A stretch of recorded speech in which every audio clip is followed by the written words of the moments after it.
Now you can hit record. Hello, everyone. The time has come. Thank you so much, so very much, for joining us for the first ever inaugural HIV is Not a Crime Awareness Day. Thank you for being a part of this webinar, taking time out of your busy schedules to join with us and some amazing speakers on this Awareness Day, what it means for the community and how we got here. Before I go any further, though, we have some language justice that we want to address.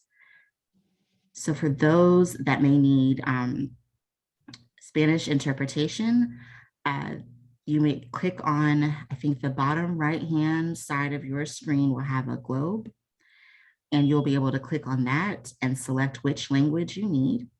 Spanish will be the only one that's available. And I can repeat in Spanish, Kamaria, if that sounds good. So hello, everybody. My name is Jose Romero. I'm living with HIV. I do language justice work, and the organizers of today's event believe in language justice, including interpretation over Zoom. So if you're joining from a computer, like Kamaria said, just look for that globe. And if you're joining from a cell phone, just look for the 3 little dots that you'll see in a corner of your device. Click those 3 little dots and click the language in which you would like to participate in today. And I'll repeat that in Spanish for any of our Spanish speakers. Así que buenas todos a nuestra primera día de conciencia sobre la criminalización de VIH nacionalmente que estamos haciendo hoy. Nos da un placer estar con ustedes hoy. Mi nombre es José Romero y yo estoy viviendo con VIH y voy a estar brindando interpretación durante la sesión de hoy. Si se están uniendo a través de una computadora, lo que van a hacer es buscar el globo terráqueo que ven al fondo de la pantalla, seleccionar ese globo y luego seleccionar el lenguaje en cual les gustaría escuchar y participar hoy. Si se están uniendo a través de un celular o una tableta, busquen los 3 puntitos que están por ahí, seleccionan esos 3 puntitos y luego selecciona interpretación de idiomas y luego selecciona el lenguaje en cual les gustaría participar y escuchar hoy.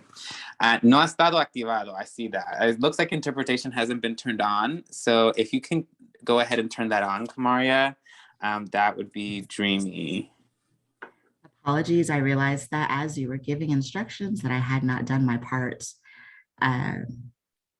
No worries. We're moving at the speed of trust, and we got it. Okay. And we have the interpretation turned on now.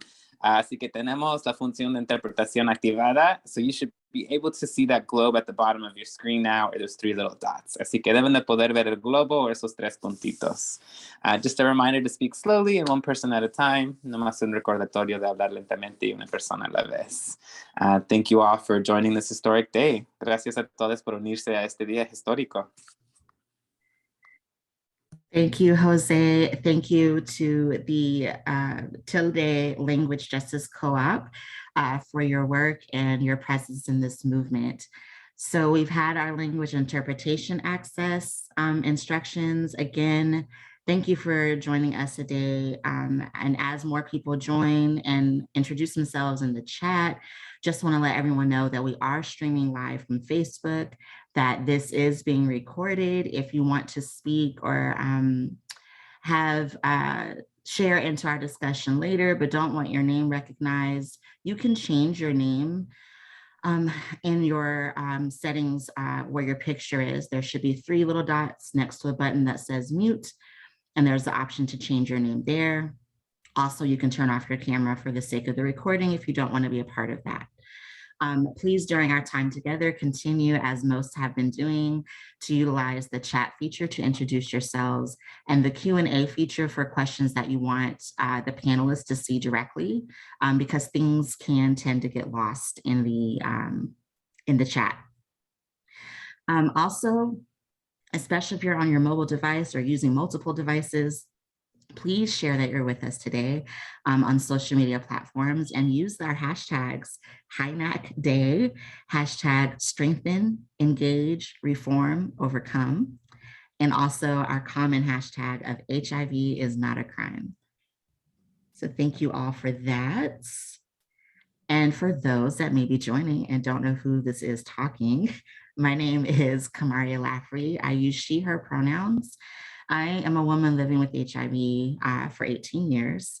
I was born with Black Girl Magic and chronic optimism. I am also the program director for the Sero Project, and I serve in this work among many things, but also as the coalition coordinator for the Florida HIV Justice Coalition. As a special moment of gratitude to not just those that have made today possible, but to all of you in the community that have made time in your special day to join us. Our state networks, our coalitions and organizations that have been a part of the HIV is Not a Crime Training Academy. Those organizations are Sero, PWN, Positively Trans, Thrive SS, and the U.S. People Living with HIV Caucus, as well as our Health Not Prisons Collective, which is the Counter Narrative Project, Transgender Law Center, the U.S. People Living with HIV Caucus, Sero, and Positive Women's Network. And then we also have, we'll have discussions with our Sero Project Justice Institute. We'll tell you more about that later, and the Elizabeth Taylor AIDS Foundation. Thank you for your tireless work, your victories, and your commitment to press forward. This inaugural official kickoff and launch is for you, it's for all of us. So the theme for this year, as Sero has been hosting this with Elizabeth Taylor AIDS Foundation, is to strengthen, engage, reform, and overcome. And this evening, we'll be talking about the theme of this Awareness Day, what important aspects must be prioritized. And we have some really, really special announcements and look forward to your honest and genuine feedback.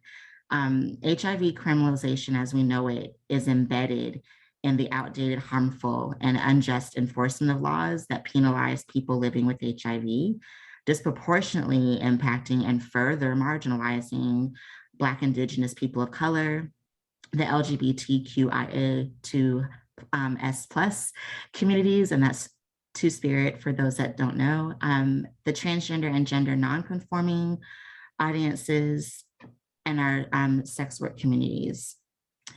And I'm gonna pause because I don't know if I'm having a tech issue and someone's trying to get my attention.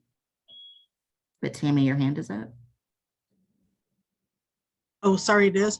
I was gonna say, can you turn on the closed caption? Oh, yes, I can. Please. Thank you. Language justice across the board. If folks can tell me how to do that, I don't see. Live transcript, is that what that is? Yes. Okay. Oh, auto, okay, because I'm like, nobody's typing. Okay, apologies for folks that were waiting for closed captioning. It should now be activated. It is, thank you.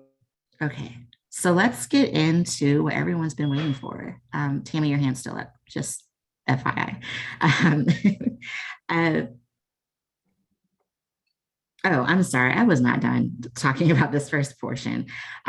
Also, along with this theme, we want to take time to understand what each of these components mean. What does it mean to strengthen a community? What does it mean to engage?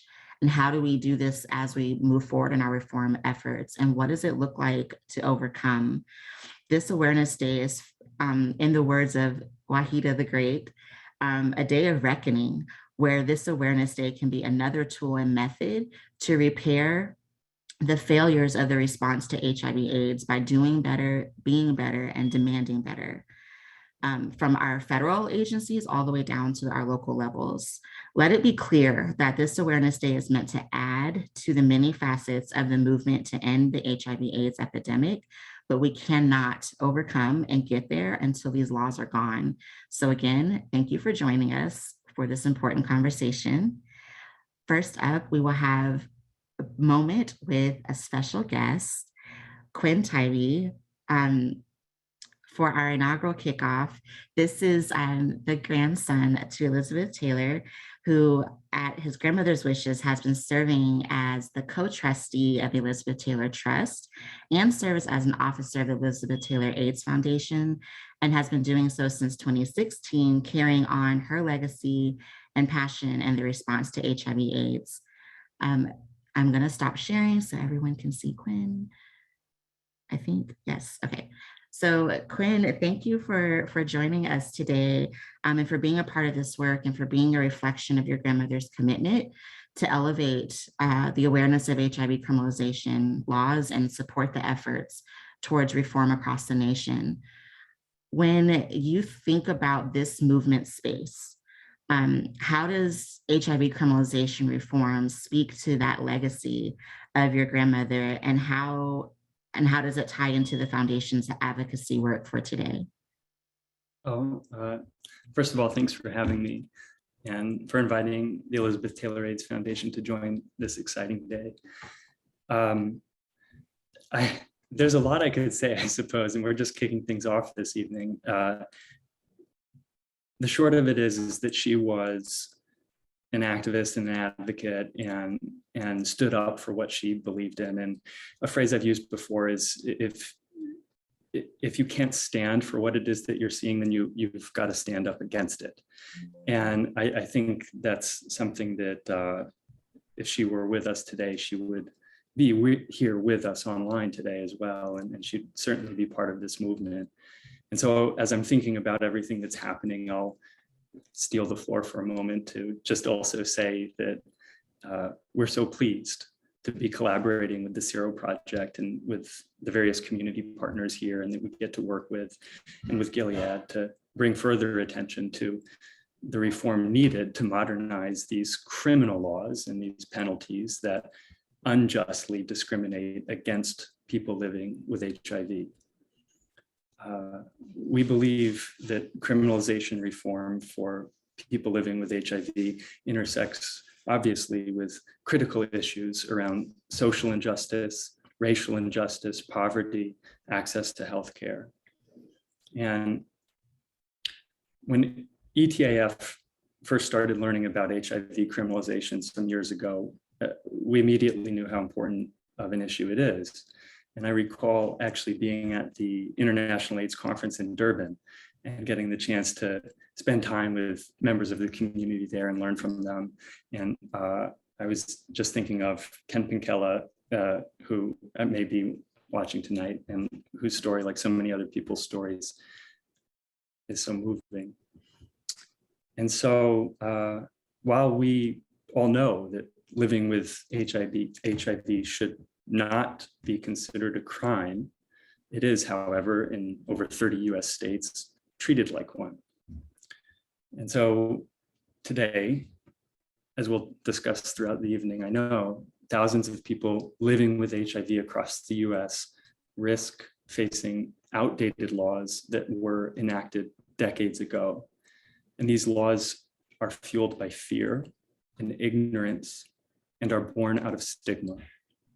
And so I'm proud of the work that the team at ETAF has done and that we're able to do by working so closely with such an amazing community of activists and advocates. And I know that my grandmother would be so proud of that part of our work and all of the work that we're doing as well. And it's in line with her legacy of activism. So as I said earlier, if she were alive today, she would be here as part of this movement. And I'll stop my talking soon by saying that, many here know that in June 2020, ETAF launched its largest advocacy program in this area with partners from around the country, which is, of course, the HIV is not a crime campaign. So as you said, while there's still so much work to be done, we're pleased that today marks the first official HIV is not a crime awareness day. And as we move forth, the Elizabeth Taylor AIDS Foundation remains committed to modernizing these unjust and outdated laws and to continuing our work with community partners around the country. And so we thank everyone here and everyone watching for all the work that you're doing to end HIV criminalization. And thank you again for having me today. The gratitude is also to you. Thank you. It's always an honor to share space with you, whether it's been at AIDS Watch or whether it's been an international conference on AIDS and even in this space. So thank you for your presence in this work. And I want you to know that your legacy is infused with the lives of so many.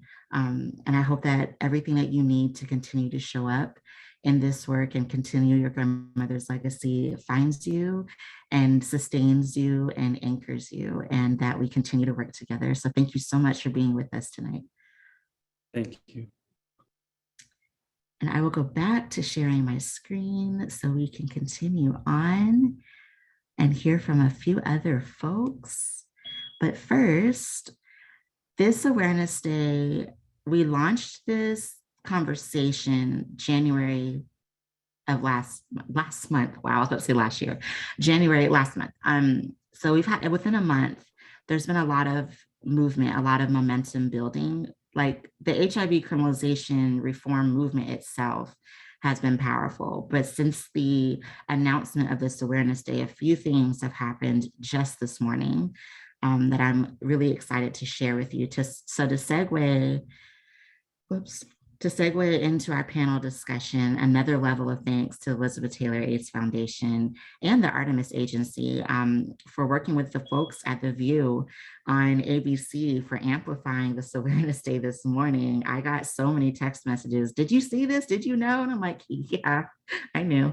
My community did this. So getting this discussion into the everyday lives of folks is another pathway to the efforts of engaging with lawmakers and policy influencers.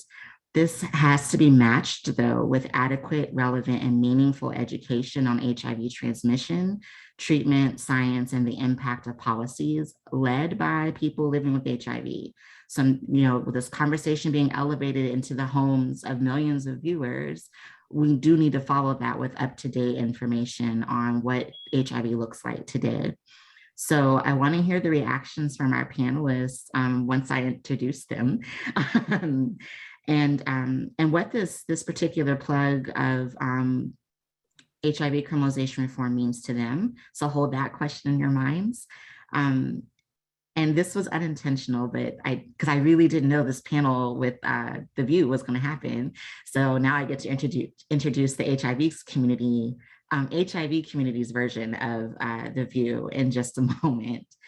Also, something that popped up this morning was a public service announcement put together by the Elizabeth Taylor AIDS Foundation and a few of their ambassadors, as well as their Council of Justice leaders. So from Paris Jackson, Eric Rutherford, Cheryl Lee Ralph, and community activists Julie Graham, Andre Leapart, and Sanjay Johnson as survivors of HIV criminalization, to name just a few. I think I might have missed a couple of people in the video and a couple of the ambassadors and a few of the other Council of Justice members, but I just want to say thank you for this. This video is on YouTube.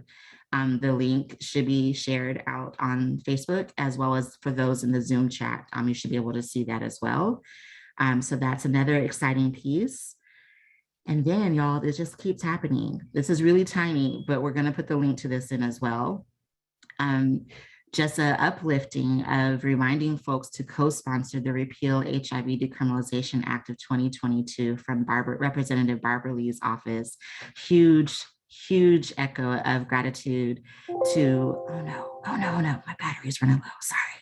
I need my charger quickly. Huge echo of gratitude to Representative Lee's office for uplifting this federal legislation every single year. I want to say since 2011, 2012, roughly. Thank you.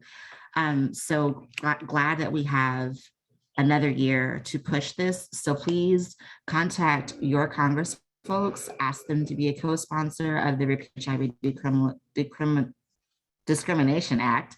And also, if you have not, register for AIDS Watch and join in on that conversation where we amplify this piece of legislation as well as other issues impacting the lives of people living with HIV.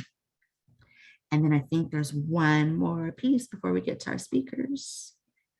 There is, I just didn't make a slide for it. And I actually don't remember what it is. So Tammy, who's the other half of my brain from the Sero Project, will probably put that link, if she can read my mind, in the chat box, because I currently forgot what that other piece was. So we're going to get to our panelists now. Today, Just to let you know, sorry, real quick. Yes. Yes. Sorry. It was the HIV.gov also released a statement marking the inaugural HIV is Not a Crime Awareness Day. Yes, it was not in my notes that I hadn't updated, but it was on the slides. So thank you for that, Tammy. Yes, the White House Office of National AIDS Policy put out a press release notice this morning marking HIV is Not a Crime Awareness Day. That is huge. It's just huge. I don't have the time to go into how big that is, but really grateful to Harold Phillips and other agencies for amplifying this day. There has been tweets and folks have been promoting this collaboration, as well as this offering to the community to amplify their grassroots level work in criminalization reform. And now I'll get to the speakers. So today, we have the special honor to hear from leaders in the community that have vision and strategy for what it looks like to change the laws that we've been referencing all night in their state and through their organization, their personal lives, and through the organizational work that they do. We have the Health Not Prisons Collective, which is a people living with HIV collaboration of leaders accountable to communities most affected by HIV crime in the United States. And I've referenced who those organizations are earlier. So please welcome Malcolm Reed as one of our executive committee. Wow, I got that mixed up. So Malcolm representing the Thrive SS, and also serving as the federal policy member of the U.S. Caucus of People Living with HIV. Y'all are nervous, and I don't know why. But y'all know I don't have a problem being vulnerable and transparent about me being nervous and awkward. So thank you, Malcolm, for joining us tonight for this. Also wanting to welcome through the Health Not Prisons Collective. There are two initiatives.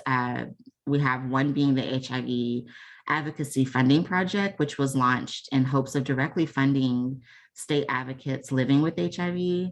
This pilot project serves to better support them in the strategy, coordination, and leadership of criminalization reform efforts in their states. This project specifically is funding advocates in Indiana, Louisiana, Mississippi, and Tennessee.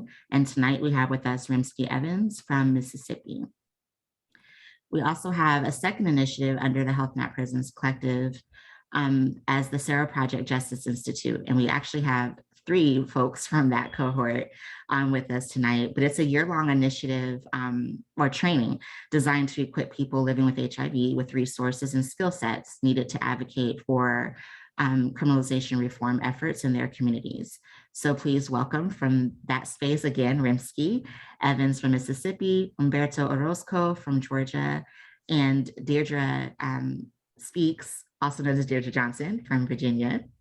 And then last but definitely not least, we know that these laws promote the enforcement of unjust and harmful penalties, disrupting lives and disproportionately impacting the marginalized communities. And what we must remember while we're strategizing and coming together to change these laws is that lives of those that are working or thriving every day with HIV are being impacted. So while they're waiting for a legislator to get on board, they're having to navigate these laws and make decisions about where they live, where they work, how they raise their families. And Tiffany Moore from Tennessee, who's also an ETAF Council of Justice leader and an amazing advocate, is one of the strongest women I know that is doing amazing work in Tennessee and is joining us tonight as well. So welcome, Malcolm, Rimsky, Umberto, Tiffany, and Deirdre.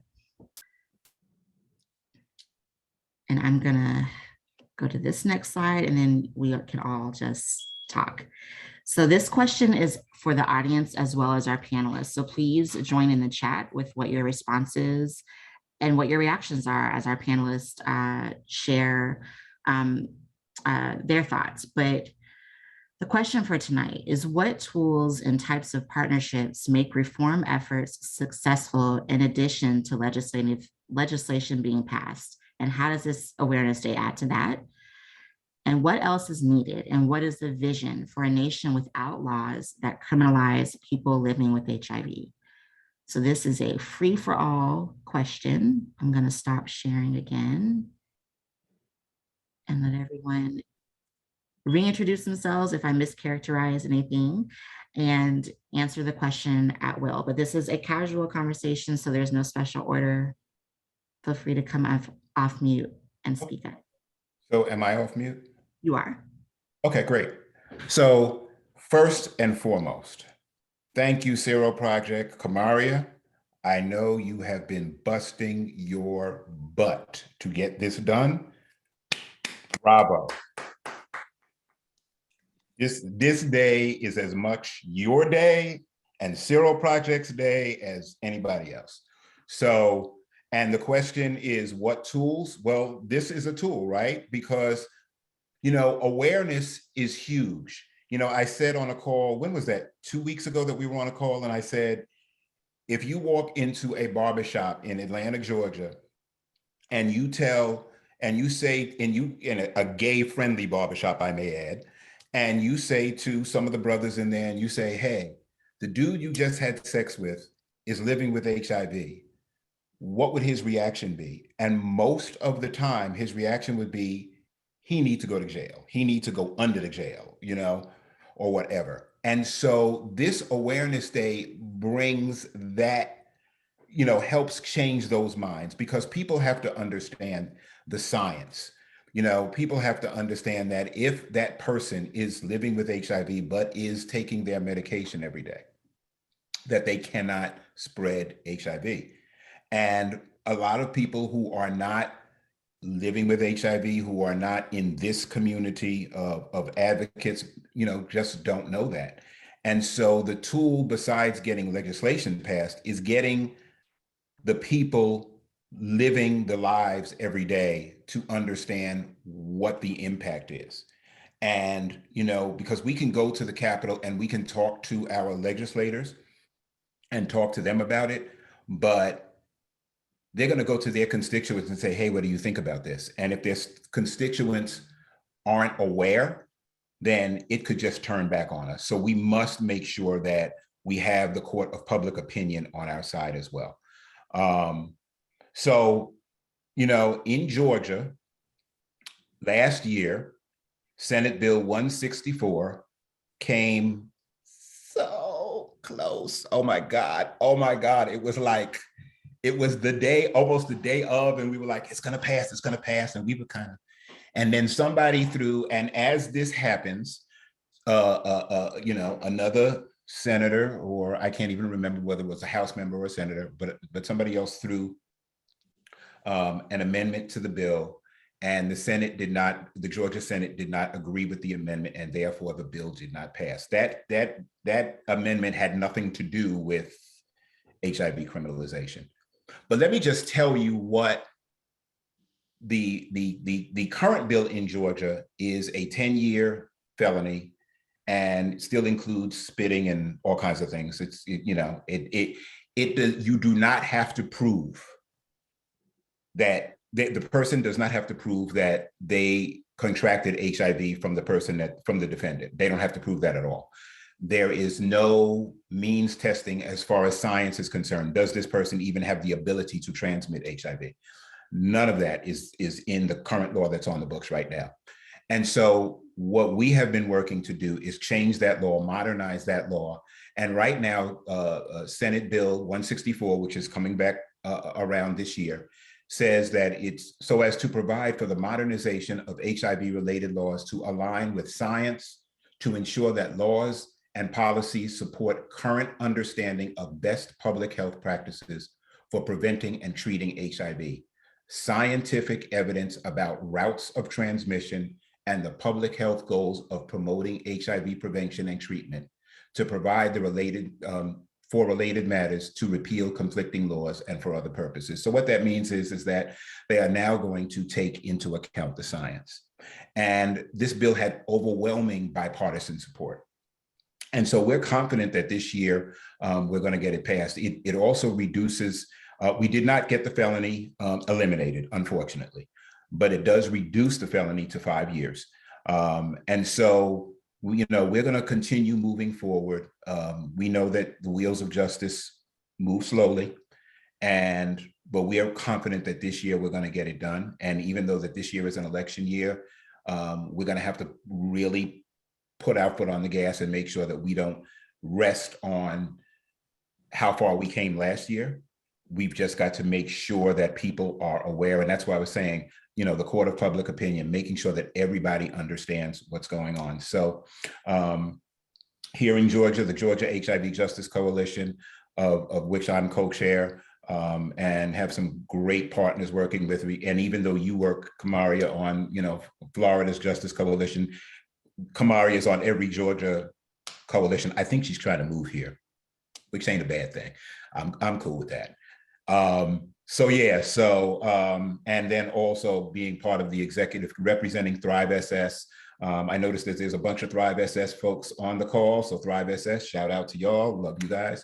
And so I know that you are, working very hard every day. This is a wonderful celebration. We're going to enjoy this day, but we're also going to go back to work tomorrow and make sure that Georgia and the other states that have not modernized their laws get that done. So shout out to you from Georgia, from Thrive SS, from the Georgia HIV Justice Coalition, from the USPL HIV Caucus, and all of those other people that we work with, the HINAC Executive Committee. And looking forward to seeing you guys at HINAC. Thank you. Thank you so much, Malcolm. I am so grateful for your leadership. I've learned so much from you through all those different iterations that you spoke of, especially when it comes to understanding federal policy and the connection to the local level work that we often share space in. So thank you for speaking to that. You got me thinking about a question, because you gave that visual around the barbershop. I'm just wondering, in salon shops and barbershops across the nation that had maybe the view turned on this morning, what kind of conversations happened when they heard that? It was a real brief, but meaningful and impactful moment that they spoke about the Awareness Day. So I'm just curious if folks, listening. I wonder. That's cool. Oh, I'm gonna tell y'all up front. I wish I was a fly on the wall trying to get my hair did, laid, fried, and dyed to the side on those conversations, but simply because Malcolm, you hit the nail on the head. Having these conversations and bringing the awareness, first off, to be able to have your legislators to say sex, talk about different types of sex, to even be like, to hear them say this on the floor is like probably every person's wet dream on this daggone show right now. It was simply because at what point, and Carrie put it in there, we have to continuously and constantly be talking to our legislators, because sometimes, not all the times, do they have the pulse, their finger on the pulse of the community. And to live with HIV is not a crime. I don't see criminals at all when I see HIV. I see human beings when I see folks living with HIV. I see thrivers, survivors, and so many other amazing individuals living their life, whether it's open with their status or not open with their status. And to be able to create a dialogue in a space where I know it was aunties and grandmas getting their head did. Ooh, child, ooh, child, ooh, child, ooh, child. And I know just personally, I've had these conversations with miscellaneous people. Y'all know me, Deidre Speaks. I'm going to speak to everybody at any point. And from Uber drivers to in the grocery stores to being at a karaoke night, and folks saying, well, no, if you're living with HIV, you should be you should be penalized for that. And no, you should have to do this and have to do that. And then my question is, so are you saying that I'm a criminal? And when I pose that, because they're not used to saying, oh, well, I wasn't expecting you to have said that. Well, who were you expecting? Because now we're changing the narrative, because HIV looks like me, it looks like you, it looks like us. And for us to be able to live happy, healthy, and safe lives living with HIV is the most extraordinary piece of life that I could even begin to even imagine without fear, without retribution. And more importantly, I don't know about you, but living with HIV, and not even living with or without HIV, we all deserve love, respect, and understanding. And our HIV status should not be a hindrance to receive that. And nor should we be at a point where we're receiving that love and receiving all of that greatness and then have to turn around and be penalized because we are living with HIV. I know, of course, y'all know I'm going to personally say the great state of Virginia, but second to Atlanta for sure. Because Atlanta, I feel like maybe Kamari, me and you need to go on and move on down there. But we literally celebrated with Atlanta, with Georgia when that bill came out. And then when we got there, like we cried. And Virginia has tried our damnedest to move the needle so that folks can be able to, again, have these conversations like, well, Virginia's doing what? They did what? They modernized what? They expanded what? And now we can see what, let's see, we have Mississippi represented on the call, Tennessee that's represented on the call. I believe Illinois, if I'm saying this correctly, is also represented on the call, in space. But then we also had a state to fully repeal their HIV laws. When I say we boohoo cried and excited and had all kinds of toast of teas and everything else in between, that is an amazing feat to have now a whole state of people who are not scared to live and share their HIV status, but more importantly, to live, to love, and to learn living with HIV. So having these formats is just extremely important. Having conversation, having amazing advocates that are willing to share not just their personal stories, like Andre, okay, big ups, Virginia, hoo-hoo. To share their personal stories and lived experiences. And then for those of us that may not have had those experiences, to support and rally and stand behind those individuals so that we can make sure that they too can always, everyone can live a happy, healthy, and safe life, living with or without HIV. So, I mean, definite kudos to Sero Project. Y'all have always will have a space in my heart. Elizabeth Taylor, AIDS Foundation. As a little girl, I always wanted to meet Elizabeth Taylor. And I'm now blessed living with HIV. Who would have thought? Living with HIV, you now get the experience of being on a call with her grandson and even have met her daughter in person, and they are wonderful beings. And so excited that y'all, the view. And as a matter of fact, I need to go downstairs and ask Stuart if he's so, because Stuart watches the View every day. So I need to go downstairs and ask him because he hasn't mentioned it to me. That's big time. I mean, we had Good Morning America talk about some stuff with, I think it was with You Equals You, but to have us now in spaces of mainstream, as opposed to in the dark corners of somebody's alley or something, having these discussions, now we're able to fully have these discussions in public. And I'm here for it. I'm here for it.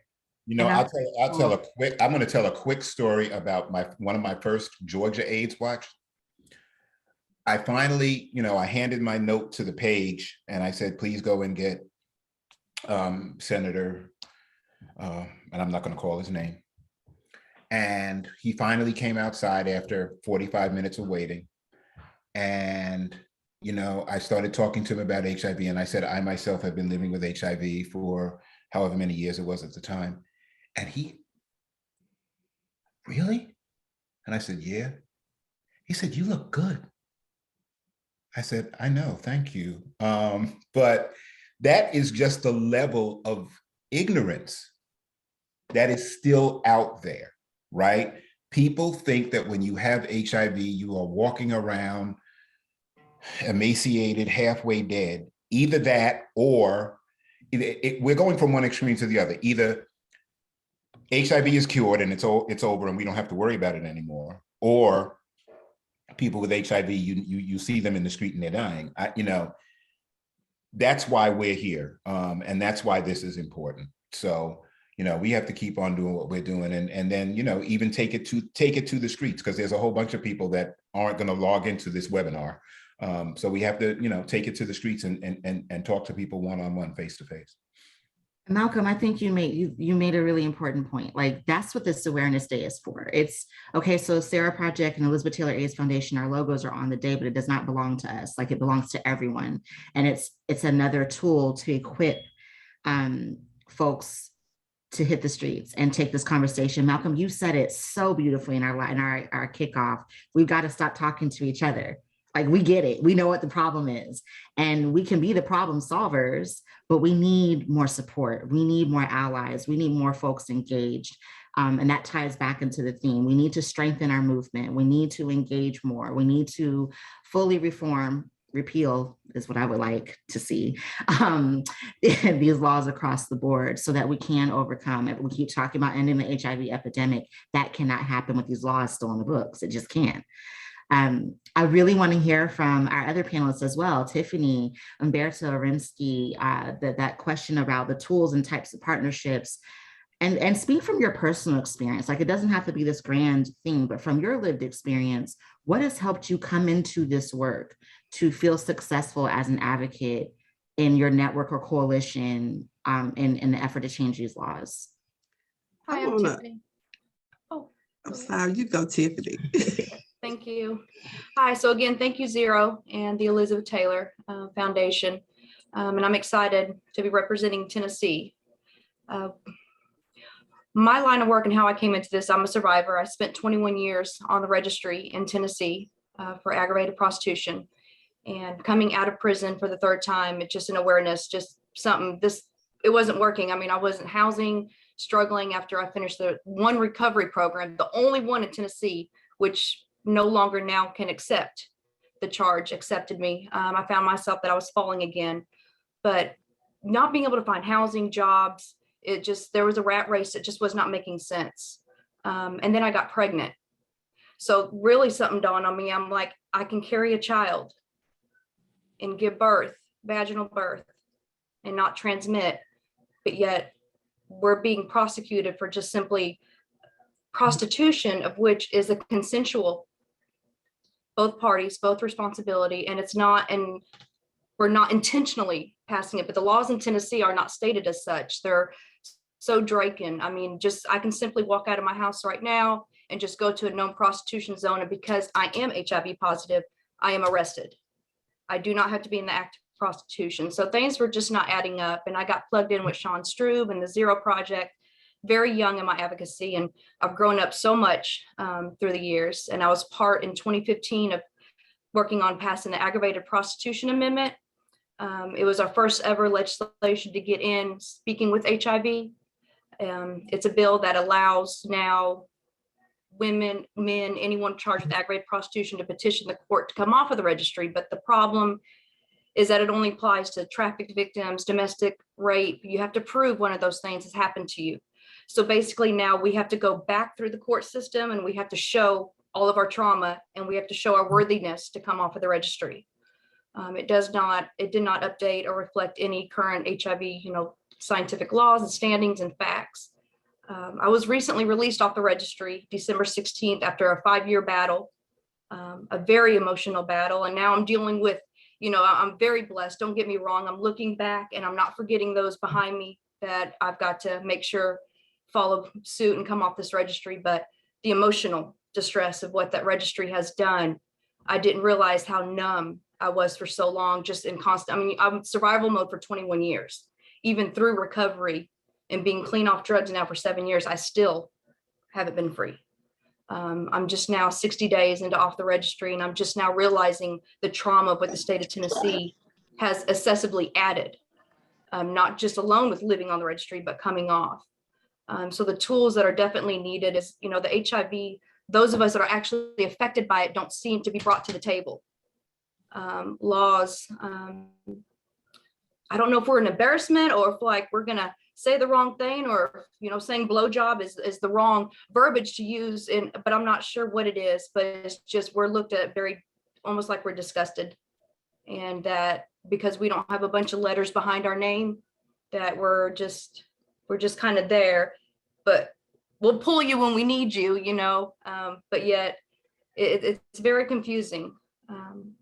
But for Tennessee, being on the Tennessee HIV Modernization Committee, we do have an amazing bill The Modernization Coalition is an absolutely amazing group of very passionate individuals. We've done 2 town halls. We've got language written. We just need to continue pushing through and getting in front of those legislators and letting them hear from people such as myself and other survivors and people living with HIV that are affected by these laws. It's very emotional, and it's Tennessee. Pray for us, but we're getting there.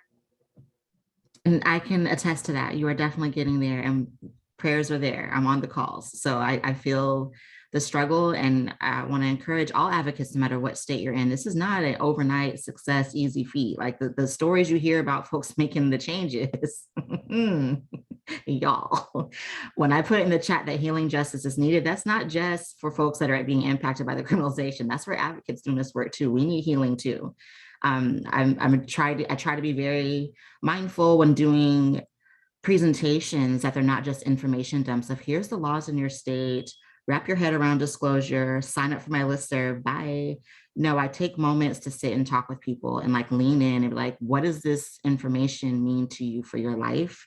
And how can we get you connected to support while you wait for these laws to change? Because giving folks that type of information, especially if they haven't even wrapped their minds around disclosure or even just their own status, like what their life will look like, you know, with medication or dating or any of that, and you're telling them now they're responsible for these laws, that's a lot. And there's an impact of criminalization that has this residue that goes well beyond the courtroom and that touches our lives in ways that I don't think a lot of folks understand. So Tiffany, thank you for sharing your experience. And I still celebrate the day that you said on the call that you were off the sex offender registry. Like that is huge. That lets other people know that there is hope and you have to keep fighting.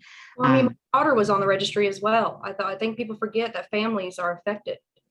You said your daughter was on the registry? Basically, I mean, my daughter, I mean, being a single mother, I can't take her to playgrounds. I can never step foot in her school. Bullying, I wasn't allowed to have no meetings with the teachers. I mean, it's a ripple effect. It's a ripple effect into families, what these laws are doing. Absolutely. Yeah. And for folks who may be new to this conversation, and I'll give space back to our panelists. I'm sorry, I don't want to take up space, but I just want to clarify for folks who may think like if this is your first time hearing about these laws are not brand new. They didn't pop up overnight. They were written, I know Florida's was written in 86. Some others were 85, 1980, let me say 19 in front for the millennials, for the Gen Zs folks. 1986 is when these laws around that time were written. And the fear that propelled those laws to be enacted is understandable, but the enforcement of them and the way they're utilized now is horrible.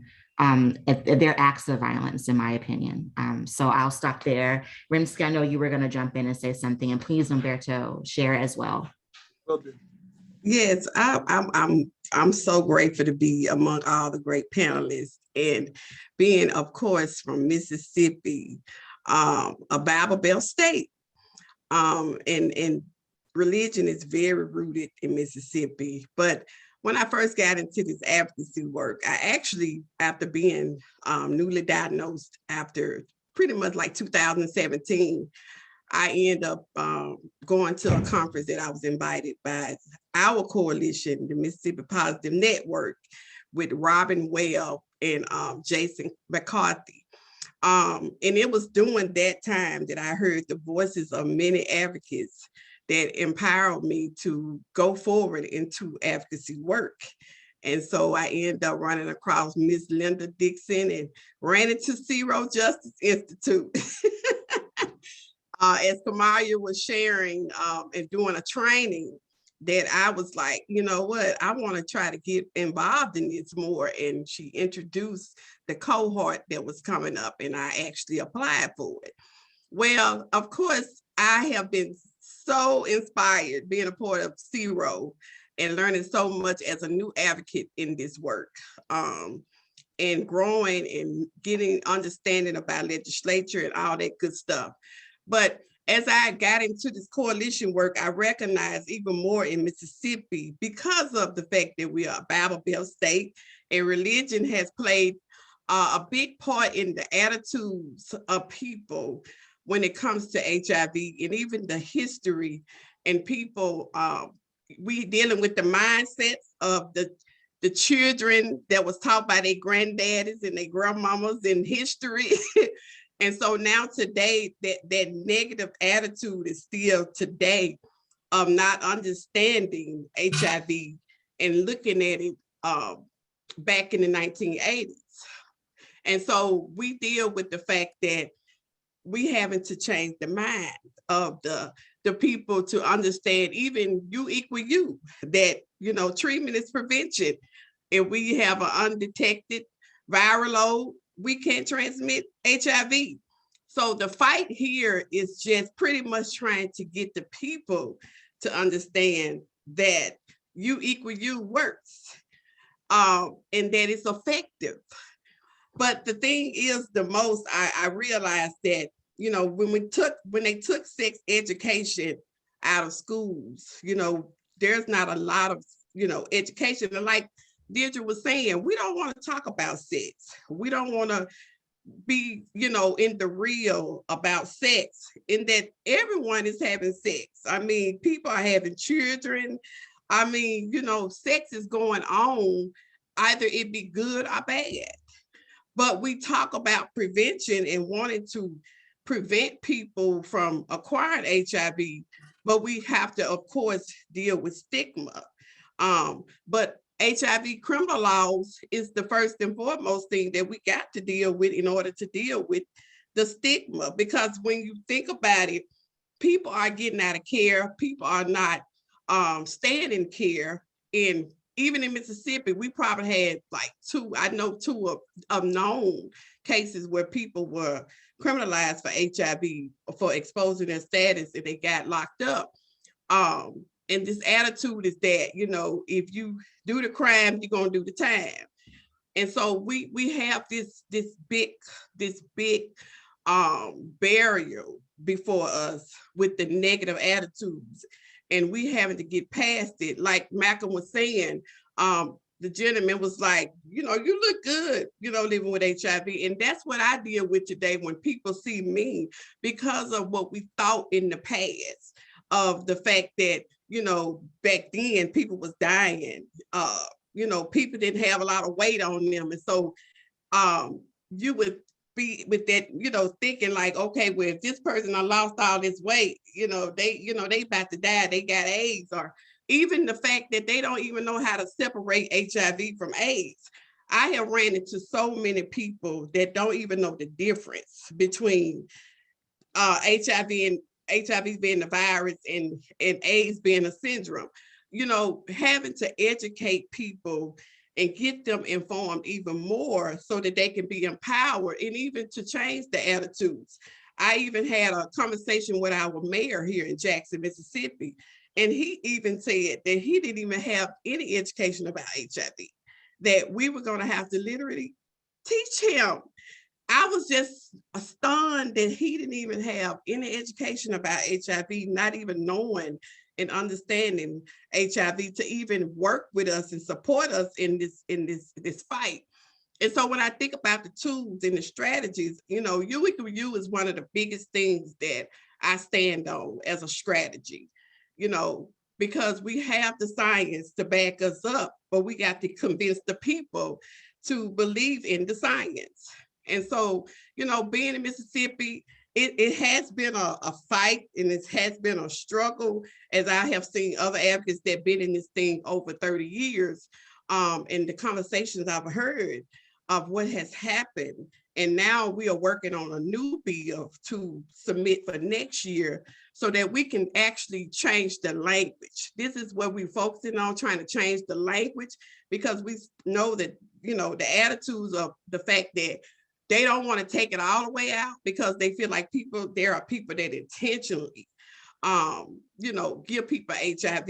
But my thing, even with that, people are scared. They are scared to share their status because of the fact that they know that they can end up in prison or end up paying a fine. And so in order for us to deal with this thing, we have to change the attitude. We have to understand that HIV is not what it used to be. we're in a greater place today, and people are thriving and living, and so we can have a better world around that. And so, yeah, that's my intake on the whole thing. I think, Rinsky, thank you. I think your answer is like how we were sitting here wondering, like, I wonder what the conversations were in the hair salons and the barbershops this morning. That's what the response needs to be. Like, we need to be training our hair salon, our beauticians, our folks that are working with community that have the ear of the folks that need this information. That's the response. So I vote Rinsky to be the facilitator of this training. Let's get her a contract. Let's get her set up so she can tour the nation and educate folks everywhere, which you're already doing that. And also, you said something really important, and I do want to pass over to Umberto, that legislators are openly saying, I don't know about this. I say to that, kudos to you for admitting you don't know, but still wanting to do the work and are teachable. That is very valuable to me when someone humbles themselves and says, you know, I don't know, but clearly this is a problem and I need you to teach me. Not, oh, that sounds like a problem, let me make the decisions and solutions for you. And they have no context, no understanding, no lived experience, except from whatever they saw on TV or read in the paper, which is usually stigmatizing. So legislators out there that are listening, future legislators, policymakers across the board that are listening and nervous about the conversation or nervous to admit that you don't know, the community is here to tell you, like, we're here to help you. Like, we want to work together. So don't sit back. Don't let pride consume you to where you don't want to be teachable to make these changes, because these laws have to be changed. They absolutely have to. Thank you, Rinsky, for speaking to that. Umberto, what is your vision? What are your thoughts around the tools that are needed for successful reform efforts? Yeah, I believe that the more people are empowered to do advocacy, the better off we'll be. And I've been fortunate to be part of this Sero Project Justice Institute, which has provided me with the resources and skill sets to feel empowered to be an advocate. Because prior to joining, I was just doing work around prevention. And that's what got me into the Georgia HIV Justice Coalition. And I then learned about Sero Project and was very interested in getting all the tools that I needed to become that much more of an effective leader in my state and in the movement. So I was grateful to be part of this first cohort and all the things we learned from rapid response to power dynamics and coalitions and also coalition documentation, all these things that I think are undervalued or not focused on when you go into advocacy, no matter what kind of advocacy you're doing. I think was a great learning experience. And I think folks will take this toolkit when it becomes available to them and use what they believe is most pressing or what they need out of it. There's so much good stuff in it that I believe it'll be a great tool for any advocate. So I think another thing that I believe is important in getting this movement forward is getting more people, more accomplices in this type of work. We need accomplices in spaces where all of this intersects, like racial justice, gender justice, you name it, reproductive justice. It's all intersecting, and I think we must build more partnerships with folks in those movements if we are to end the epidemic. And like you said, it's not going to happen until we end these HIV criminalization laws. So I think one thing that Rinsky mentioned was yeah, how it's so important to how words matter, right? And people first language, I think, is something that is a tool that needs to be elevated.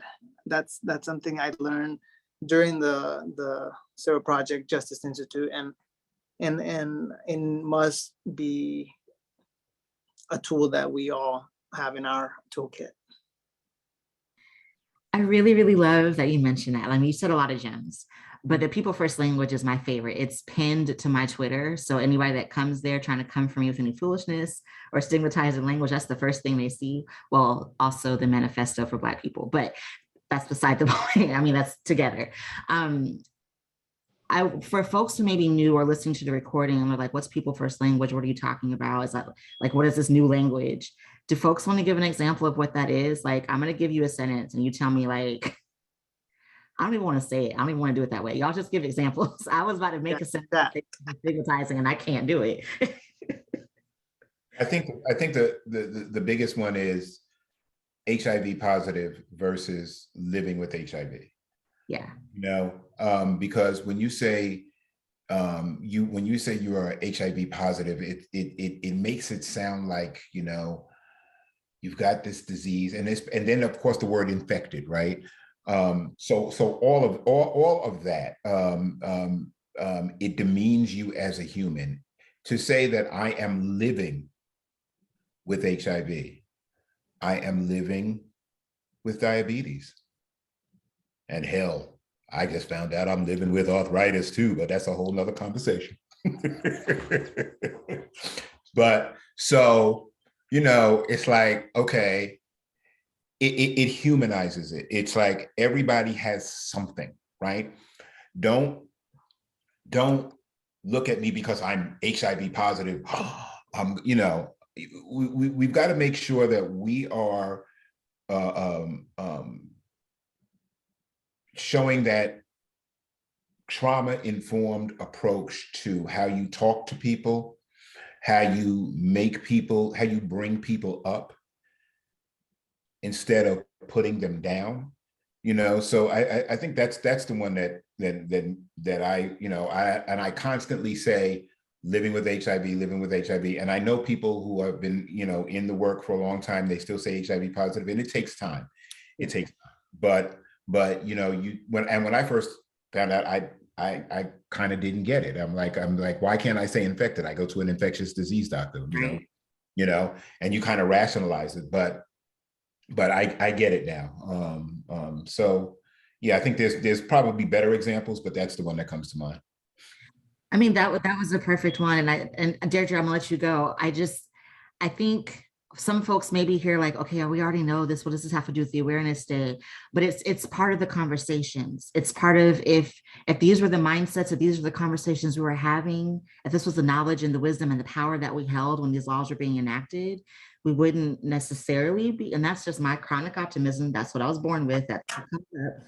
But I don't believe we'd be in this situation as badly now. I think there would be a lot more empowered folks knowing how to identify themselves and how to speak life with their diagnosis versus being drowned in their diagnosis, which a lot of our communities are. So Deirdre, I'm gonna let you go, and then we're gonna segue over into another portion of our time together.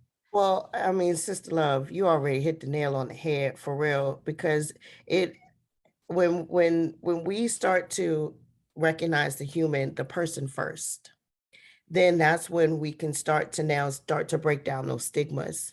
And once we can recognize that, again, no matter what person, whatever the person is, I'm a person living or person with an experience of, whether it's trans, whether it's sex work, whether it's drugs, whether it's whatever, I'm a person first. And once we begin to make it us human, because we are a people, then that's when we can start to bridge those gaps. I have an amazing brother, and I say that with so much sarcasm. He is amazing, but he's amazing to talk to when you want to hear some stuff that you don't want to hear. That's the one you want to talk to. And we had, ironically, this conversation yesterday, and thank you, Lupita, for putting in full-blown AIDS. And Woo! we had this conversation about full-blown AIDS. We actually talked about trans experience. We talked about gender identity. We talked about sexual identity. And to be able to have these conversations intelligently and have the facts versus I'm gonna call them hood facts, for lack of a better term. Instead of having hood facts, we got actual facts, and I can even translate that from actual facts to hood facts, but it still be a teachable moment. And we even had conversation about race. But the whole catch is at the tools. I know tools was one question that we had in them, is dialogue. The moment that we start to even talk about race and gender and intersections of folks living with HIV, having these experiences, and again, putting the person first. Putting the person first. Like Tiffany, I'm gonna give you so much kudos right now. So I had to check myself. If y'all see me dabbing, I ain't got, y'all know normally I got my glasses on, but I ain't got my glasses on because Tiffany, you spoke to my heart today on so many levels. And when you brought up the fact that your child was also on the registry, and for some folks, it's like, what? They was on the registry. But when you brought that experience to the fact that you couldn't take your child to a playground or to be involved as a parent in their everyday activities, now you're bringing in a whole nother can of worms. And guess what? Now we can see that. And not even now, before we saw that human, but now we see two humans. And I don't know if you did not cry on this, and when she brought that up, something wrong with y'all on a whole lot of levels, something wrong with y'all, because that was so poignant and so impactful. And that's why I had to say to you, you are changing and moving mountains and changing lives in so many different ways. And little do you know, your child is even doing that too. And so to be able to be in those spaces and make that a human connection, if you're a parent and you didn't get upset and feel that in your shanana, you might want to rethink your parenting everything on some levels, because that touched folks in a way. And if you got grandkids, that's another thing. So, you know what I'm saying? So making this human, making this personal, making this real, making this, I mean, was interesting. Okay, so a little humble, not really brag. So I was a junior class president. I was on the homecoming committee. I was on the homecoming court. I was in a cotillion. I was doing all that. I was math team, debate team. Yeah, I was that nerd. Yes, nerds are cool, by the way, and they look good. So I was all of these things. And when I had to share my HIV status, not even I had to, but when my HIV status came out on the front page of Richmond Times-Dispatch back in 2005, the question that I got was, how did that happen to you? And my answer was, is if it can happen to me, it can happen to anyone. And in that moment, so many of my family, especially, all right, big ups to Highway in Richmond, Richmond Highway in Northern Virginia, when I say they became my biggest supporters, because I made that human connection, because they knew who I was, who I am, and who I'm making it to be. And there's so many advocates that are represented today that are on this call, seen and unseen, that are now, because of sharing their lived experiences, are changing lives in all kinds of ways. So it is important and imperative that we bring the human touch, that yes, we are HIV positive, but we are people thriving, surviving, and living with HIV and changing the whole trajectory. Because some of us made it onto what? Onto The View this morning, and we had a conversation about HIV criminalization. I'm gonna stop off on my little high horse, but Tiffany, I love you more than you ever. And this is the first time I've ever met you, but girl, we gonna talk. See, y'all don't know this, but behind the scenes, like Kamaria prefers and thrives behind the scenes. I wanted Deirdre to moderate this conversation because y'all see, she drops knowledge, she brings gems, she says amazing things, she makes you laugh, she makes you cry. She should be the MC for all events. Just plug my sister right there. But I agree wholeheartedly with everything you said, especially the part about the parenting piece. Like, some folks may not want to cry when they hear that, but it should jar you to hear like there's no justification when you think about it that way. When you think about the sex offender registry list or any of these penalties that are harmful, you don't think about the people in that person's life that are attached to that. And I don't want to make an assumption, but I believe all of us know or love somebody who has seen the criminal justice system. So you can understand that. So Deirdre, I thank you for re-uplifting that point that Tiffany made. I forgot to share screen because I'm just sitting, I'm the moderator and I just love looking at y'all while we're talking, but I was supposed to be sharing the visuals as you were talking, especially Umberto, so I apologize. So I'll go back to my actual job and just go backwards just a little bit, just to give folks the exclusive view of the Sero Project Justice Institute Toolkit that folks have been, man, the labor that's gone into this document is amazing. Sero's communications director, Eric Fleiter, shout out to you for making it beautiful. Shout out to all the SPJI cohort and faculty members that helped inform the pages that will be sent out to folks soon. I don't have dates in my head and I don't want to misspeak and put my colleagues in a time crunch that does not exist. So I will not do that. But I will say that this toolkit is a semi-living document. We want to be able to update it with each cohort.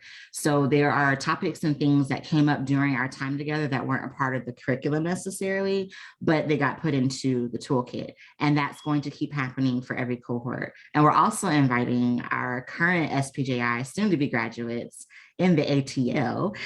We're inviting them back to be faculty members as well. So they will get to continue the work that they've received, like the benefit of receiving this knowledge, they get to then pour into others. So didn't mean to steal away from you, Umberto. I apologize. I didn't have the slide up while you were talking. Do you want to add anything else before we move on, since I dropped the ball on that? No, you did great. It's looking forward to seeing it final version, but I like you said, don't want to put a date out there. Right, soon, and like very soon, y'all. It's just I don't want Eric, our comms director, to like text me like, what is wrong with you? I didn't say that. I won't have it done by then. So I will give a very broad time frame of it'll be before summer. There we go. It's what, March? Tomorrow's March. Okay, I think that's a big enough window. Moving on. So we'll move on. So we've referenced HIV is Not a Crime Training Academy. Malcolm's talked about our partner organizations in our executive committee. A few of our advocates have talked about it, but I would like for the one and only Deirdre to talk about what your experience with the HIV is Not a Crime Training Academy has been from the time that you went to what you decided to do afterwards. And then a little birdie told me that you have something to share with us about HIV is Not a Crime 5. The floor is yours, my friend. Okay, so I'm going to try my darndest to get through this without crying. So I feel like I need to say, like in the words of one of our dear departed Golden Girls, picture this. Literally, I will never, ever, ever forget. One of our partners that's represented here, the Positive Women's Network, had a summit in 2018 in Myrtle Beach. And I not necessarily knew, I've been doing advocacy for 22 years now, but I've been a case manager and doing some other things, but I wanted to change my advocacy and make this a full-time thing. And so I heard about this organization, Positive Women's Network. I decided I'm going to go and volunteer, and I'm going to take my child with me. So for the spring break, and we're going to go and do something great and do some positive things and learn something. And I walked into this space, and whoo, child, if you wasn't ready, I wasn't ready. I met the great, the legend, Wahida, and directed her to a table as if I didn't know who she was, y'all, which was hilarious. That's a whole nother funny story. So I didn't know who Wahida was from a can of paint. And I told this poor, beautiful woman to go on over here and register. And she looked at me like, baby, I ain't got to register. I started the organization, like, get your life. But she said, and one of her favorite things to say is, sometimes as leaders, you have to be led. And she allowed me to lead her to that space. And that was an eye-opening, life-changing experience, because then I get in and I'm volunteering in a space with Ebony Turk. And I found out, I was like, hey, where's the state lead for Virginia? And she says, hey, you want to be it? Okay. went ahead and joined in, and now I became the state lead. This is all in the same conference, y'all. All in the same conference, and we're at our ending plenary session. And I made a comment and said something about the fact that I was from Virginia. Well, this gorgeous lady walked over with this gorgeous little short haircut and says, "Are you from Virginia?" And I was hoping to have found this note. It was the great Tammy Hott, and said, "Hey, listen, I've got this conference that's coming up through Sero, and we would love for Virginia to be here." And between Tammy and Sean Strube, they sent me emails and was like, "Hey, sign up for this thing and come on." And it was HIV is Not a Crime in Indianapolis. Now, I'm a military brat. I've been almost everywhere, but Indianapolis was not one of the places I had been.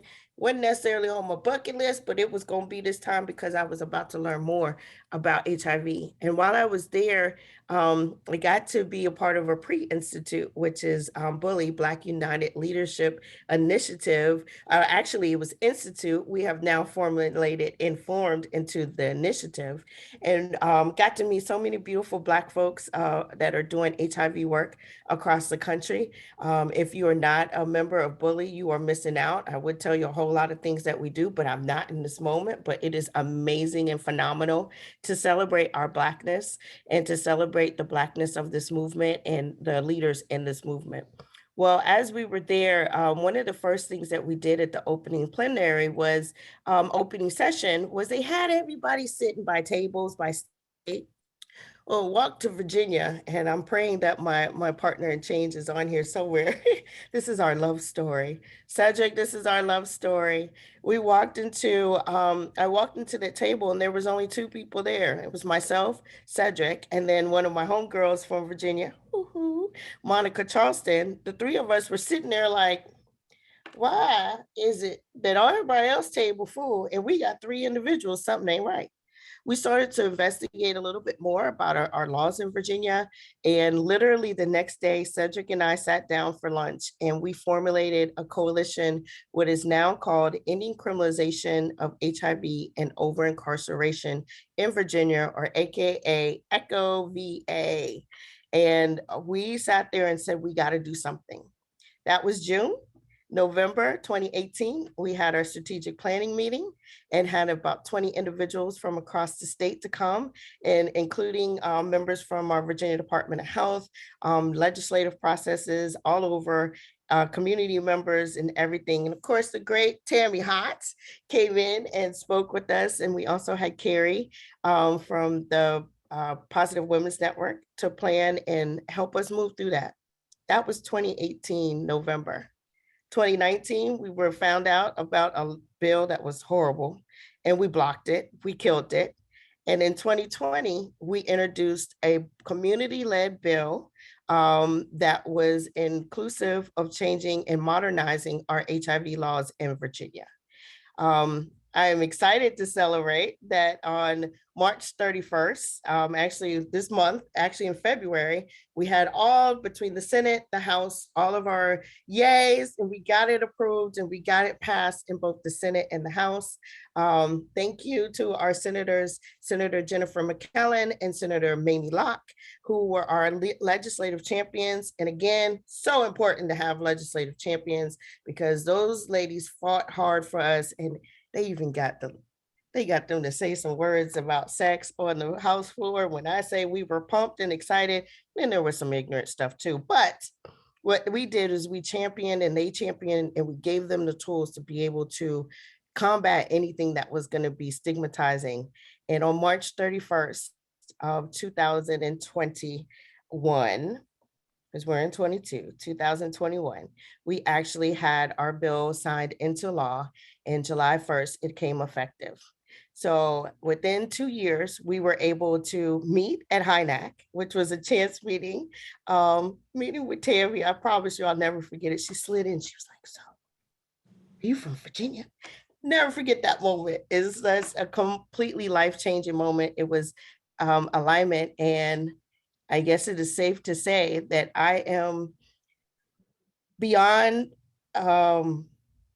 okay, I'm sorry. I just like the whole thought of this whole thing. I am excited to announce that HINAC 5 will be held in Virginia at Emory and Henry College in Virginia, June 4th through 7th, 2023 in Emory, Virginia. Y'all know I'm always talking about how Virginia is for lovers, and you all are going to get to experience how much love that Virginia has for people living with HIV, those that have been criminalized for HIV, and all of the intersections of HIV into Virginia. So I am excited to announce 2023, HINAC 5, HIV is not a crime 5, will be held at Emory and Henry College in Emory, Virginia.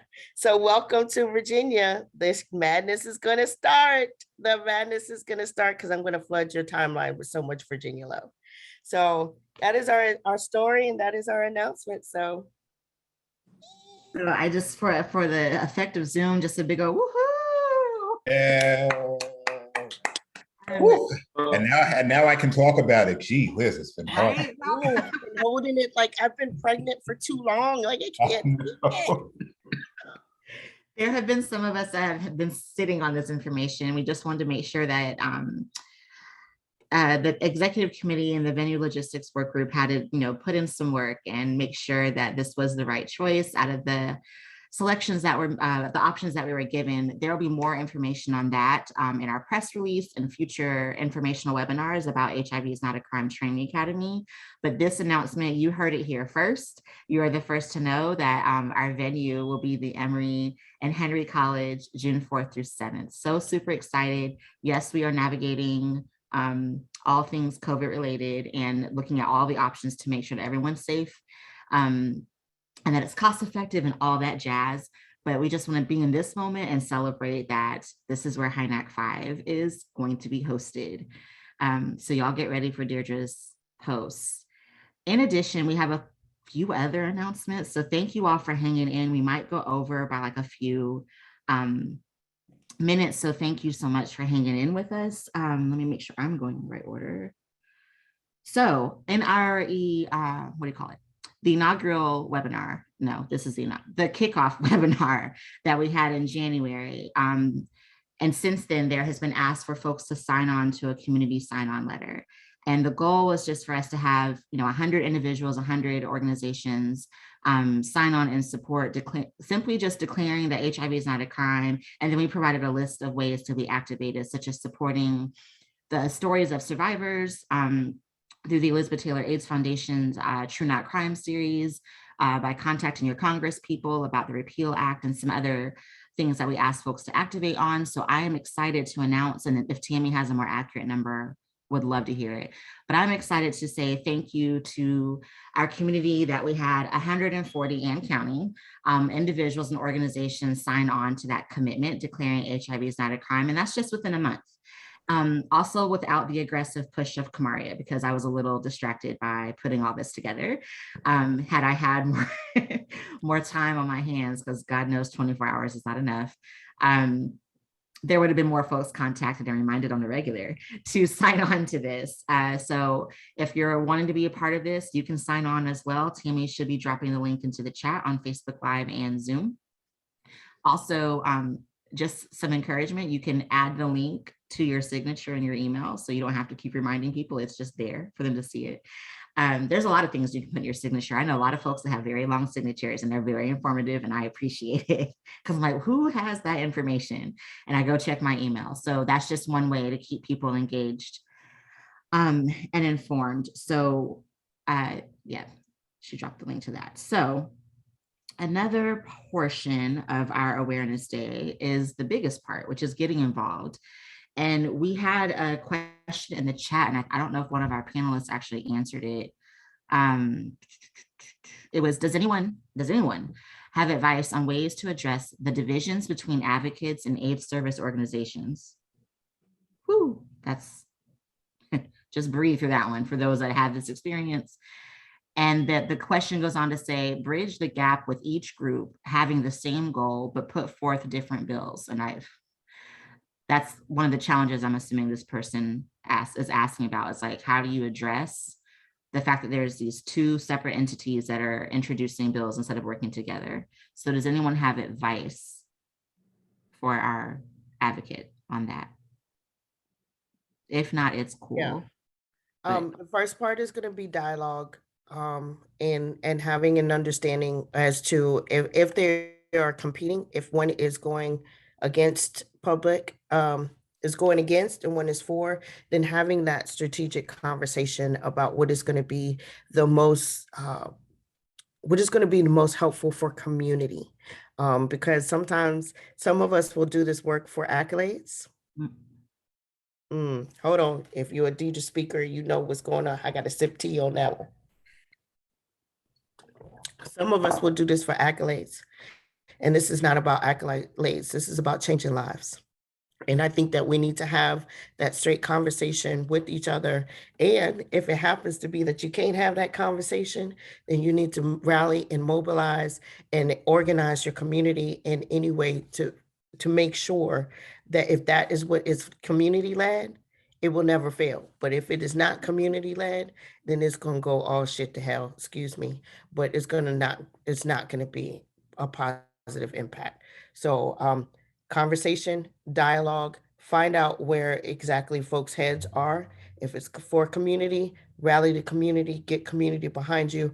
And then if not, then do like we did in Virginia, kill that bill and start all over and make sure that, again, it is community-led and driven. If it's not community-led and driven, if it's not for us, by us, then it ain't for us.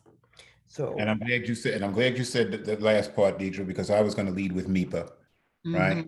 Meaningful involvement of people living with, well, AIDS, HIV. You know, a lot of ASOs have people at the top who are, you know, public health professionals, and they mean well, but they might not be living with HIV. And so they don't know what the community wants. They know what their textbooks told them. They know what they learned in school. And it is extremely important that the voices of people who are living with HIV, as Deidre said, the community, are involved in whatever solutions come. So again, if you don't understand the acronym MIPA and you don't know about the Denver principles, please Google the Denver principles and understand that nothing for us without us. We have to be part of the solution. We have to be in the forefront of fighting for those solutions and bringing those solutions to the table. So. And not as an afterthought. We are not here as we put this together. What do you think? No, we need to be at the table from the moment you're like, we need to have a solution. Who do we need at the table to help us develop that solution? Amen. So finger snaps to Deirdre and Malcolm. Finger snaps to that advocate that asked the question. That's a tough situation. And I want to add this other piece to that. This movement is too urgent to be rushed. So these folks, these ASOs that are not just ASOs, but any stakeholder that's coming to the table and like, we have the resources to help you make the bill change, you say thank you. And then you strategize about what your timeline looks like, not what their timeline is, not what their motivation or drive is. If they have a goal that they gave their board of directors that they have 2 years to pass bills, you have to tell them to pause, because there's a lot of work, there's a lot of labor that goes into this. And it's more than just putting it in the microwave and saying, I want this done in 2 years. So I just want to say that. I'll repeat it again. The movement is too urgent to be rushed. Yes, so other ways to strengthen, engage, reform, and overcome. While this was the inaugural launch, and so many pieces have moved just this morning to activate this day. This day, as Deirdre said, belongs to the community. And let's be clear about what the definition of community is. If we want to start with the people being impacted, so people living with HIV, and making sure that it's a MIPA-driven, MIPA-led effort, along with allies and stakeholders, and folks that want to come to the table to help collaborate and mobilize those efforts. But the community that we're talking about for this Awareness Day is people living with HIV and who they identify as their allies, who those networks say, this ASO, this organization, this public health agency, those are our allies. That's who we're working with. So letting the people being impacted, that are impacted by these laws, letting them define and determine what the community looks like for them. And honestly, this day, and I think we've already said, is just another tool to enhance those reform efforts, because this is a 365, 24/7 movement. This isn't something that we turn off at 5 o'clock because it's time to go. I mean, have your personal individual boundaries. I know I have mine. I don't work on Sundays, just putting that out there. So, but my brain doesn't stop. I'm still strategizing and working. But we want to continue to build upon the work that's being done. So with that, another way to get involved is, this is a lovely call for a 2023 Awareness Day committee, planning committee to come together mid to late fall to help really elevate what this day can be the day of. So we can be activating this Awareness Day all year long, but it was strategically planted during the beginning of the year in between two major awareness days to help add to and enhance the messaging for different advocates and coalitions and networks that have their own, like Day on the Hill and other events in their communities. So if you're interested in being a part of the planning committee and really like building into history and defining what this day looks like for a community, Tammy should be dropping the link in the chat box. Please sign up. There's guidelines and like the guiding principles of the actual committee have not been developed yet, but the interest form will help inform what that looks like based on your responses, so that we can have the second annual HIV is Not a Crime Awareness Day bigger and better than what this day was. This day has blown my mind so far, but I believe in the power of the people, and I know that we're always going to up the ante when it's time to hold people accountable to the response of people living with HIV, the response of HIV actually. So with the last, well, we're over time, but I would like to hold space for just a few moments of folks who want to stay on. I'm sorry. Okay, yes, folks who want to stay on, and maybe if there was something that was asked that I missed in the chat box that you didn't quite get over to Q&A, you can come off mute or raise your hand. I'm sorry, you can raise your hand to share that. I also, as we're closing out and folks are raising hands that I can't see, so Tammy help me out with that. But I want to thank Quinn from the Elizabeth Taylor AIDS Foundation. I want to thank Jose for our language justice. I want to thank Tiffany for sharing your lived experience, for being a part of this movement, for your presence, because you could have easily just gotten your win and carried on through life and nobody would fault you for that at all. But you continue to show up, and that means so much. I don't want to get emotional, but that means so much. So hearing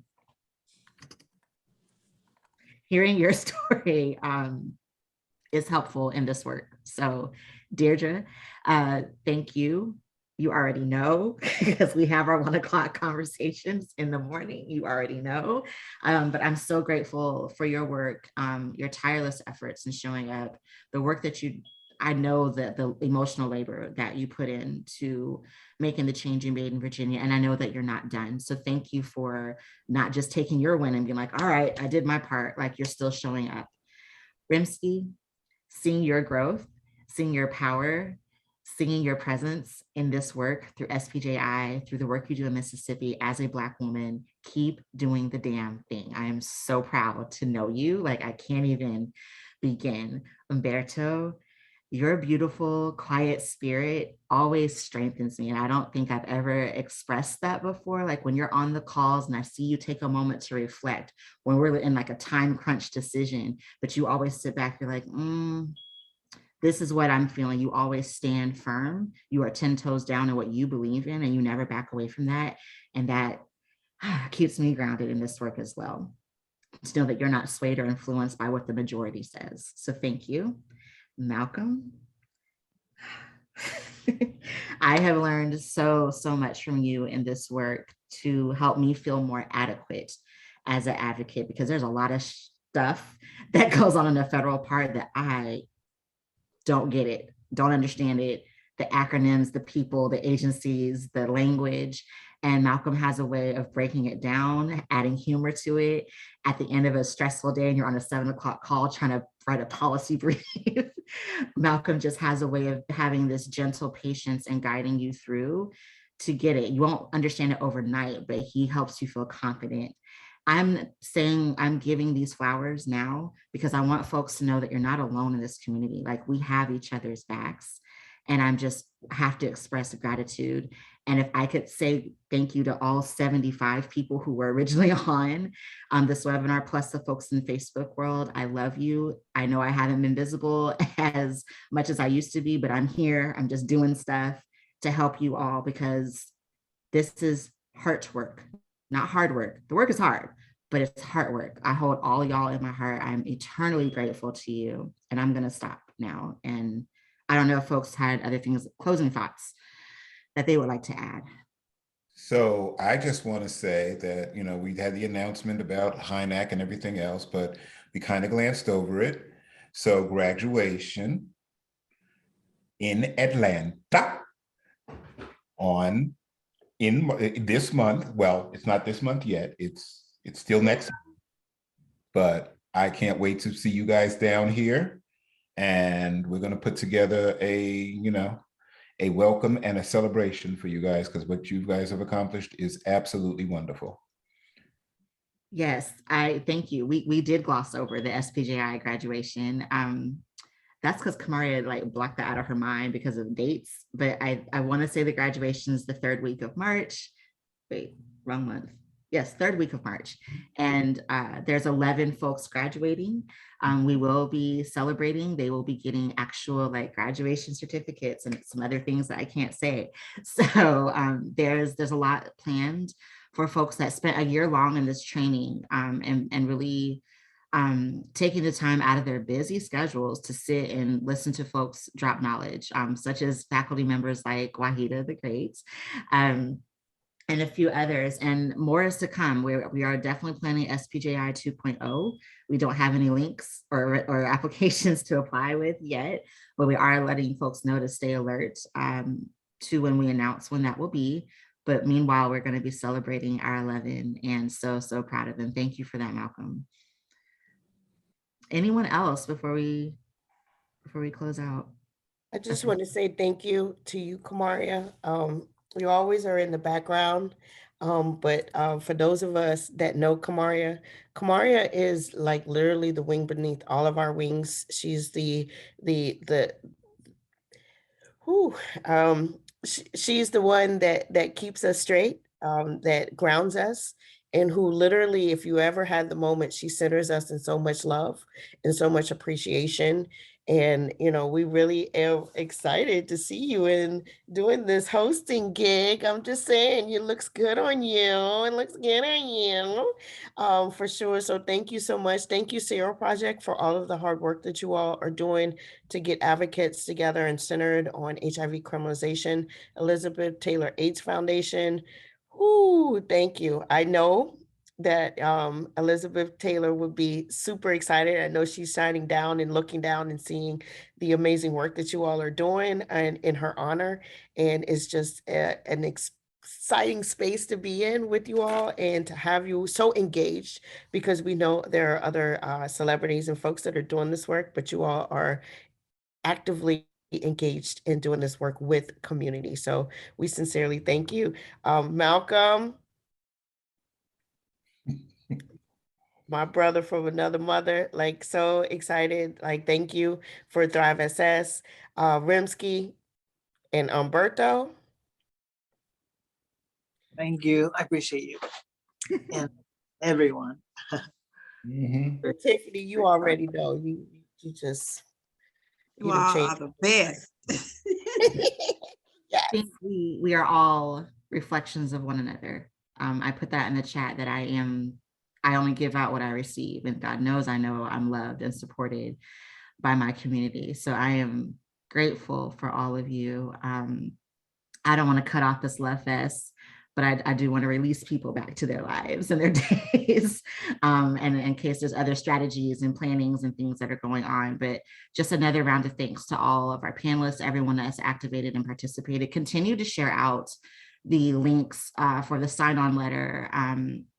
If you have ideas for events upcoming, it doesn't have to be for just this day, but you can always reference it. Please reach out, let us know how Sero can support, how Health Not Prisons can support, how the advocates here can support. You're not alone. If you happen to be tuning in from a state that does not have a coalition, get at your girl. I'll put my email in the chat. Other folks can do that as well, and we can help strategize and build and support. Let me say that differently. We can strengthen, engage, reform, and overcome. Thank you all. Have a beautiful evening. I will finish typing my email since I can't type and talk at the same time. Malcolm's doing the plug for the Passan Academy. You want to go ahead and talk about that real quick? Yeah, so Passan Academy will start the Thursday before AIDS Watch on March 27th. And we will be talking about political advocacy in general, but we have a class on HIV criminalization, which will be on the 12th of April. We will also be talking about immigrant rights, voters' rights. I'm a big proponent of voter education. I don't like it when people say, let's register somebody to vote, and you give them their voter registration card and you walk away and you leave them and they don't know what the devil is going on. We have to educate our people. And so I'm so excited this is our second iteration of Passan Academy. We called it AIDS Watch Out before, but it is now Passan Academy. So we'll be starting that up. So follow Thrive SS on social media, and you can find us on, at Thrive SS on Facebook. Just Google Thrive SS and you'll find us wherever we are. And we'll be putting out the press release and everything else for the Passan Academy. We got some great panelists. Some of them might be familiar, but anyway. Any other commercials before we close out? Anybody else want to plug the work that they're doing? Yes, I'm sorry. Yes, so y'all know Candid Community Conversations with Deidre Speaks happens on Wednesdays at 7 p.m. And we will be having this whole month, we will be having amazing women and girls for Women and Girls Month celebrating. So join us 7 p.m. on Wednesdays. Every other Wednesday will be this Wednesday, the 2nd, the 16th, and I believe it's the 20th. I can't do math right now, but definitely the 2nd and the 16th for sure. So join us on Candid Community Conversations with Deidre Speaks at 7 p.m. on Wednesdays. Amen. Last call. All right, folks. All right. Love you all. Have a beautiful evening. Deirdre, give me some what's in that teacup. Love you all. Bye. Take care. Bye, y'all. Bye-bye.